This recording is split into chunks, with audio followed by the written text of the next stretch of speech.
I have a 2016 Jeep Wrangler Rubicon here, and I'm doing 3-inch coils on the Teraflex coils.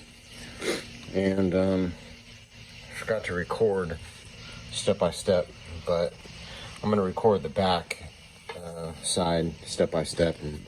But I'll show you what I did. It's pretty easy on this radius arm. It's 21 here. You're going to loosen, don't remove. 21 here, loosen, don't remove on both sides. Then you're going to pull the shock. Well, before all that, you're going to jack it up on the front axle. You're going to put jack stands on the chassis. Pull the front wheels so you have enough to drop the axle down. Then you're going to loosen this bottom shock. I believe that's an 18. Pull that out of the way. Sway bar link. Bust this off. This was a quick release. This side was a little bit more difficult because of the differential here. It kind of keeps it up and you don't get enough room coming down. So I popped this linkage off, which is a 21, so that I could get the coil in this little slot a little bit easier. So that's what I did. And then I stuck a pry bar in here and put some weight down on it to give me just a little bit extra room. So super easy. Then you slide the old ones out, slide the new ones in. You match it up on this little there's a little locking pin for the bottom of the coil. Not a pin, but a slot. And then track bar right here. Track bar 21 as well. You're gonna take that off, drop it, just this side. You don't have to do both sides. I think that's it. Put it back together, jack it up, or you're gonna lower it until this coils have enough play to pull them out, and then you're gonna jack them back up. Links, track bar, shocks, and tighten up these little control arm bolts, and tie rod in, and that's that. Okay, back again the next day on this Jeep to do the rear coils. So they already had a Teraflex 3-inch coil lift on here, and they wanted different coils.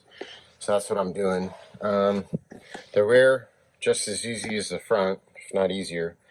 So what I did here, 21 millimeter loosen and 21 mil loosen there. Do not remove them, just loosen them. This is supposed to be a nut. This one broke, but I should stay in there as you loosen them. But the bottom side ones are not, so you gotta back those up. Took the links off here. I think that's 18 mil. Took the shock off first, 18 mil, so I could access the link hole. And then I took the track bar off this side when it was still compressed up. I've dropped it now, so there's no pressure on the track bar. That was a 21 millimeter as well. Loosened the brake line here, 10 millimeter. Took out, there's 3 clips on these ABS sensors. I just took all 3 of them out, 1, 2, 3 on each side. And let's see, before that, obviously, you're gonna jack it up. Jack stands, I have short jack stands, so I had to use these bricks. Put them there on the chassis on both sides. Air jack on the rear differential. Also, axle breather. And then I just disconnected, it's probably speed sensor and a locker connector, I think, on the axle. I just removed those. I don't want to risk it. It was getting a little tight. So these e-brake cables, those could stay, but see how they're routed on top of the filler neck? So you just got to be mindful of that, because if you don't want to break a brittle filler neck on your tank and then find out your tank's obsolete and then deal with that nightmare. But there's still a good amount of slack on here. It's not tight. So I wasn't worried about it. Just keep an eye on it if you're going to try to drop it all the way down, which I didn't have to. And then the last thing is these spring retainers. That's a 14 millimeter. I went in there with my ratchet and my wobbly. On the back side here, 14 millimeter wrench.